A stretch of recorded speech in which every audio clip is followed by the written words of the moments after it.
Bonjour à toutes et tous. Aujourd'hui, c'est le 26e épisode du défi J'envoie, 31 épisodes en 31 jours. Et c'est la contrepartie du 17e épisode. Donc, aujourd'hui, c'est moi qui me fais interviewer par mon ami Cécile Simonin du podcast Empowercast.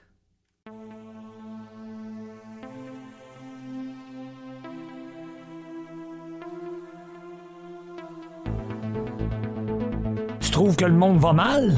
Que les règles de la société t'emprisonnent? Tu penses finir en enfer parce que t'as vendu ton âme au diable? Ben, t'es au bon endroit. Je te salue, mon nom est Christian. Je suis un gars qui a affronté et vaincu les enfers et les démons de ce monde et de l'au-delà. Et je suis là pour t'aider à en faire de même. Bienvenue sur le podcast Pur, Brut et Libre, où la quête de la vraie liberté et du bonheur authentique commence. Il est vrai que Christian aura à l'occasion des propos acerbes, mais jamais son intention n'est de vous traiter comme des imbéciles, il veut plutôt vous secouer le cocotier.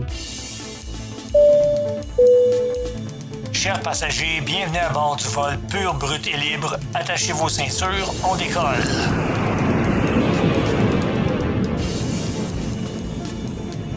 Aujourd'hui, je suis ravie de recevoir mon ami Christian Drapeau, qui est au Québec. J'ai tout de suite accroché avec son discours, que j'ai envie de qualifier d'anticonformiste, mais qui, comme moi, a pour but de t'aider à réveiller ton pouvoir intérieur et à reprendre toute ta puissance. La contrainte du jour du défi J'envoie, c'est d'interviewer quelqu'un en 10 minutes maxi. Si t'as l'habitude de m'écouter et que t'as suivi les quelques interviews que j'ai fait jusque-là, elles ont toujours duré au moins 1 heure. Donc c'est un gros challenge pour moi. Mais on va essayer et pour ça, j'ai une tactique bien à moi. Allez, bonne écoute. Je vais proposer à Chris un concept qui va peut-être nous permettre de tenir ces 10 minutes. Je vais lui proposer 3 paires de mots et à chaque fois, il en choisira un et ça sera l'occasion pour lui de s'exprimer et de nous expliquer pourquoi il a fait ce choix. C'est bon pour toi, Chris? Yes. Allez. Alors, je voulais te proposer cœur ou cerveau. Cœur. Est-ce que tu peux expliciter? Oui. Moi, je suis un peu la balance entre les deux. Je suis pas un cartésien, je ne suis pas un émotif, je suis les deux, je suis un artiste. Mais je valorise beaucoup plus mon cœur que ma tête. Chaque fois que mon cœur m'a dit de faire quelque chose et que la tête hurlait « Fais pas ça, t'es un idiot », ben si je faisais ce que le cerveau voulait, je me mordais les doigts jusqu'au sang. Si je faisais ce que le cœur voulait, des fois, sur le coup, c'était une mauvaise décision. Mais sur le long terme, là, c'était comme gagner 1 million. Ouais, je suis d'accord avec ça. Cœur. Et c'est pas évident, en fait, de suivre son cœur parce que le cerveau prend beaucoup de place quand même. Le mental est ultra présent. Et il y a le troisième qui est le ventre, l'ego aussi. Et quand le cerveau et le ventre se liguent contre le cœur, ouch.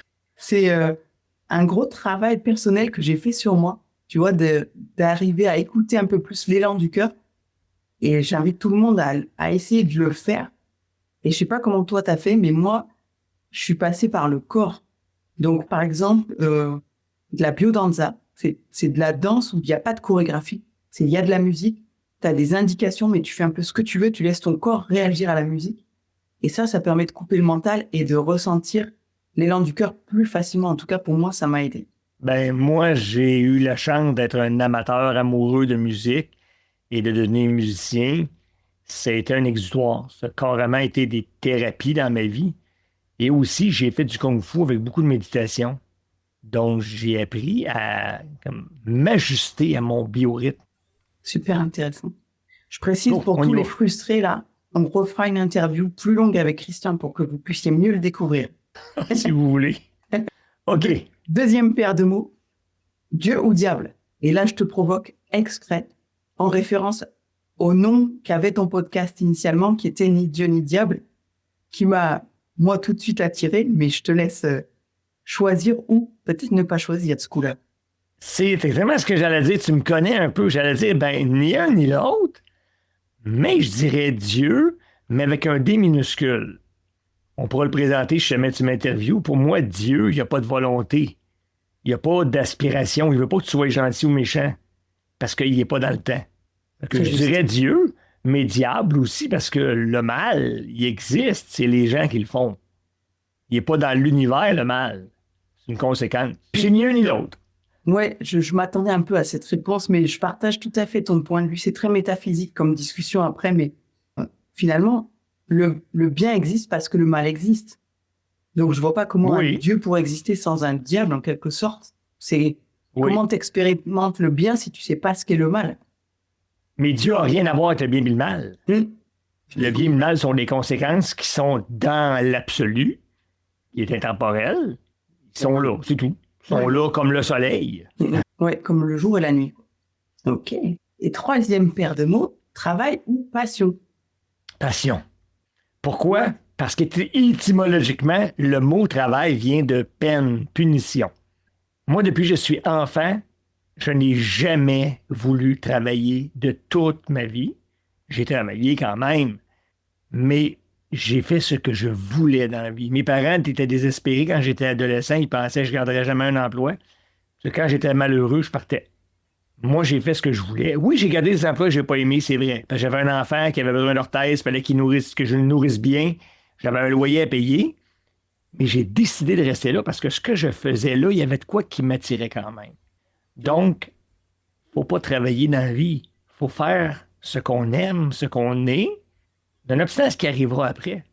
J'adore que tu aies dit ça parce que c'est quelque chose que moi, tu me connais un peu aussi. Tu sais que c'est quelque chose que je défends et que je défends aussi beaucoup auprès des jeunes et notamment mes neveux parce qu'il y a beaucoup de pression en France au niveau du système scolaire sur choisir ce que tu veux faire et quel métier tu veux faire et décide quelles études tu fais et comme si... C'est pareil ici. Ah ouais, comme si le choix que tu faisais, il engageait toute ta vie.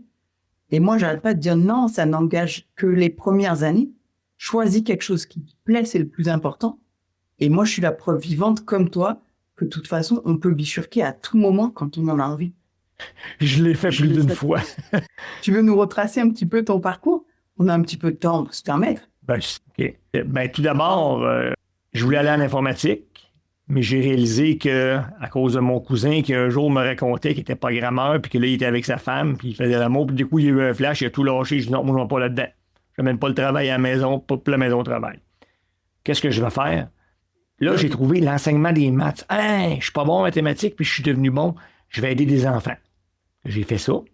Mais le système est pourri. Donc, je vais laisser tomber ça. J'allais étudier l'électronique. Pas trouvé d'emploi là-dedans. Ça n'a pas marché. Je me suis ramassé à l'Agence spatiale sur le projet de la Station spatiale internationale. Super intéressant. Mais trop de par cœur, j'étais pas bon. J'ai lâché ça. Puis, entre-temps, ma soeur s'est acheté un piano. Puis moi qui jouais du piano une note à la fois, du jour au lendemain, je me mets à jouer à deux mains. Ma soeur a dit, c'est quoi ça? J'ai aucune idée. Des compositions qui se mettent à partir. Je garde ça de côté. Fait que, après l'Agence spatiale, je suis retourné enseigner. Projet d'enrichir des enfants qui étaient plus brillants que les autres, 75% de moyenne générale, français, maths, anglais. Mais le projet a décliné. C'est tombé mort. Fait que, on va oublier ça. Après ça, j'étais allé travailler en recherche en électronique. J'ai adoré ça. La compagnie a fait faillite, on oublie ça. Je suis retourné enseigner, j'étais malheureux. J'étais désagréable. Ma femme m'a dit c'est moi ou l'enseignement. OK, c'est beau, c'est toi. J'allais finir mes études en électronique. Mais entre-temps, j'ai trouvé un emploi à la bibliothèque municipale près de chez moi, puis j'ai pas trouvé d'emploi en électronique en recherche. Je suis resté à la bibliothèque pendant 17 ans. Pris ma retraite. Mais cependant, depuis l'université, ma soeur avait un piano, moi j'avais une batterie, j'ai développé mes talents de musique.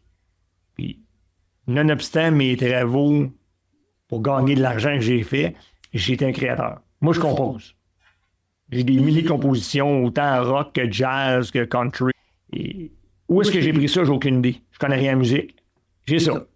Tu veux dire que tu lis pas la musique, tu composes directement? Mon frère qui a fait son piano classique, quand il écoute mes pièces, il dit « Hey, où est-ce que tu prends tes harmonies? » Je le regarde, je dis « J'ai aucune idée. » Je dis, j'arrive, moi, je vois mon doigt, puis je vais le mettre sur le La.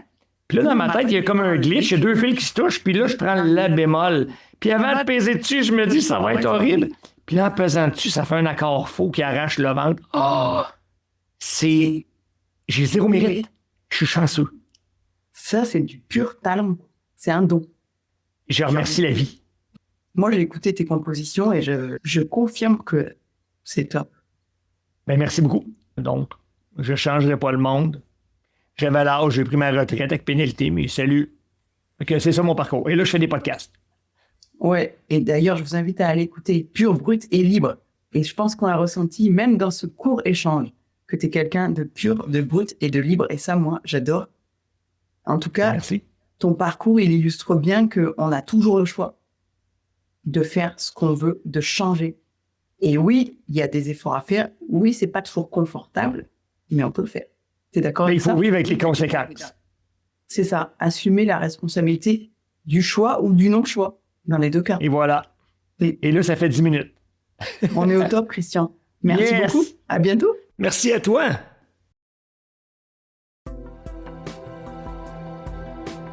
Vous avez des questions? Vous désirez parler avec Christian? Les rencontres en personne, via téléphone et l'application Zoom sont possibles.